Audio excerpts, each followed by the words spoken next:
Good morning and welcome. We are kicking off another week of video devotions through the book of 2 Samuel with 2 Samuel chapter 9. So we are so glad to have you with us today. Now, before we turn our attention to 2 Samuel 9, there's a question that I'd like us to think about, a question I'd like us to reflect upon that I've thought about a lot this week after reading 2 Samuel 9. And that question is actually pretty simple. How do we express our love for others? Put another way, how does our love for others impact how we live our lives? And see, I found myself thinking about that question, thinking about how I allow my love for others to impact how I live my life, especially how I relate with those people. Because here in 2 Samuel 9, we get this story about how David's great love for his friend Jonathan causes him to do something that's quite profound for one of Jonathan's children, Mephibosheth.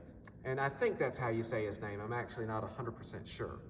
But the story that we read this morning is actually quite simple. David has become king over all of Israel. He's recently had all of these really successful military conquests. God has been with David in everything that he does. So the nation of Israel is quite stable at this point. They don't really have a lot of threats.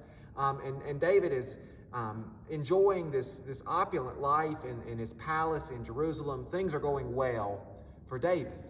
And he decides that because things are going so well, now he needs to do something to honor his dear friend Jonathan. And what he decides to do is to find the last surviving son of Jonathan, Mephibosheth, and then to restore all of Jonathan's land and his possessions and his great wealth to Mephibosheth as an expression of the love that David had for Jonathan. And as we read, that's exactly what David does. He almost takes Mephibosheth on as his own son. He invites him to dine at his table every day and every night because that's how David wants to live out his love for Jonathan.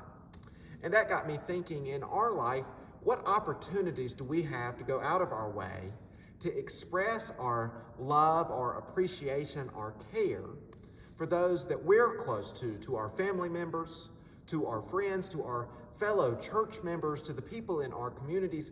What things can we be doing to live out our love, and what profound impact can we have on their lives if we commit to live out our love on a daily basis? Now, I'm not saying we have to do something as significant as what David does here in 2 Samuel 9 for Mephibosheth, but chances are every day you have an opportunity to do something loving, something kind, something compassionate for someone, a friend, a family member, a neighbor. And if we commit ourselves to do those things, to live our love out, we can have such a profound impact on our community, on our families, and on our world. So I want to leave you with that this morning. How can you live out your love for someone else today? How can you express your love for others in the days to come? And we'll see you on Thursday morning for 2 Samuel chapter 10.